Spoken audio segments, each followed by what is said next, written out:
اپنے فیصلے پر بھرپور اعتماد کے ساتھ نائب صدر کاملا ہیرس نے منگل کے روز ریاست پینسلوینیا میں ایک ریلی کے دوران ریاست منیسوٹا کے گورنر ٹم والز کا تعارف اپنے رننگ میٹ کے طور پر کروایا۔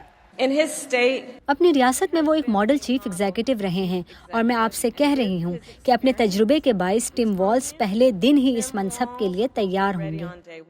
ریپبلکن صدارتی امیدوار ڈونلڈ ٹرمپ نے بھی اپنے رننگ میٹ ریاست اوہایو کے سینیٹر جے ڈی وینس کے سیاسی ریکارڈ کی تعریف کی، لیکن سابق صدر ٹرمپ نے حال ہی میں نائب صدر کے امیدواروں کے زیادہ اہم نہ ہونے کی بات کی۔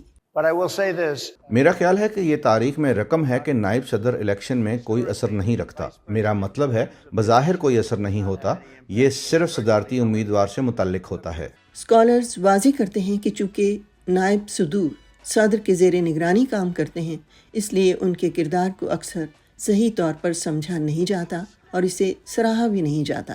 تاہم جب صدر اپنے فرائض انجام دینے کا اہل نہ رہے تو اس کے بعد منصب سنبھالنے میں ان کا نمبر پہلا ہوتا ہے اور اپنی پارٹی کے سیاسی ایجنڈے کو آگے لے کر جانے میں بھی ان کی کلیدی اہمیت ہے۔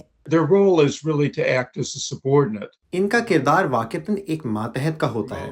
ان کا کام صدر کی پالیسیوں پر عمل درآمد اور ایک ملکی اور بین الاقوامی لیڈر کے طور پر صدر کے فرائض انجام دینے کی صلاحیت کو وسیع کرنا ہے۔ نائب صدارت کے اسکالر گولڈ سٹین کہتے ہیں ایک خاص حد تک نائب صدر کے امیدوار صدارتی انتخابی مہموں میں تیزی لا سکتے ہیں۔ بل کلنٹن نے 1992 میں ایل گور کو اپنا نائب صدر کا امیدوار چنا، جو ایک بہت اچھا انتخاب تھا۔ امریکہ کے جنوبی وسط سے تعلق رکھنے والے ان دو نوجوانوں کے ذریعے، جن کا تعلق دوسری عالمی جنگ کے بعد پیدا ہونے والی نسل سے تھا، نسلی تبدیلی کا واقعتاً ایک پیغام دیا۔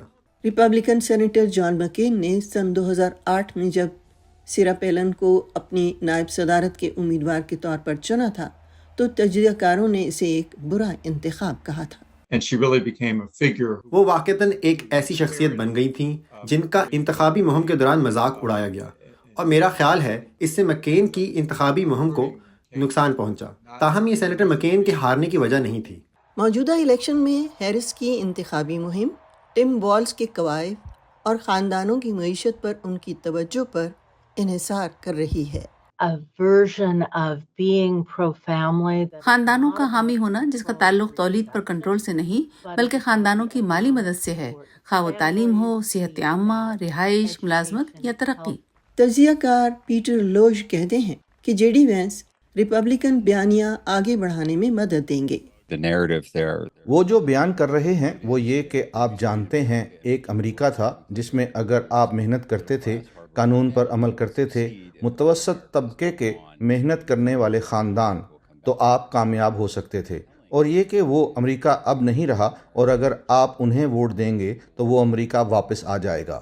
اگر نائب صدر کے امیدوار الیکشنز میں کوئی بڑا فرق پیدا نہیں بھی کرتے تو بھی تجزیہ کار کہتے ہیں کہ ووٹروں کی توجہ اس پر ہوگی کہ نائب صدر کے یہ موجودہ امیدوار انہیں کتنی توجہ سے سنتے اور ان کے مسائل کو لے کر آگے چلتے ہیں۔